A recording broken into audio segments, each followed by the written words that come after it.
যারা নারীর স্বাধীনতা চায়, যারা একসাথে হলের ভিতরে ছেলে এবং মেয়েকে এক টাইমে ঢুকাইতে চায়, শরৎ উদ্যানে আলো আধারের মাঝে যারা আড্ডা মারতে চায়, আমার নারীকে যারা অন্যায় ভাবে অবিচার ভাবে বিবাহ বহির্ভূত ভাবে ভোগ করতে চায়, ওরাই নারী স্বাধীনতার নামে আমার নারীকে বাজারে তুলে দিতে চায়।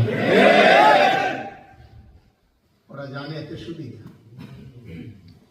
ওরা বিবাহ বহির্ভূত সম্পর্ককে বিল্ড আপ করতে চায়, বিবাহ বহির্ভূত সম্পর্ককে ওরা প্রোভাইড করতে চায়, ওরা উৎসাহিত করতে চায়, ওরা বুঝাতে চায় বিবাহ ঝামেলা না।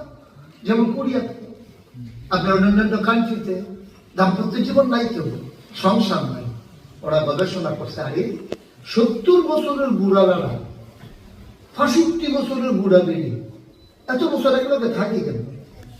কিভাবে সম্ভব? আমরা 15 দিন থাকলেই একরকম মনে হয়, তো আবার নতুনের স্বাদ খুঁজে কিরকম, কয়েক রকমের কত আর একখানে ঠিক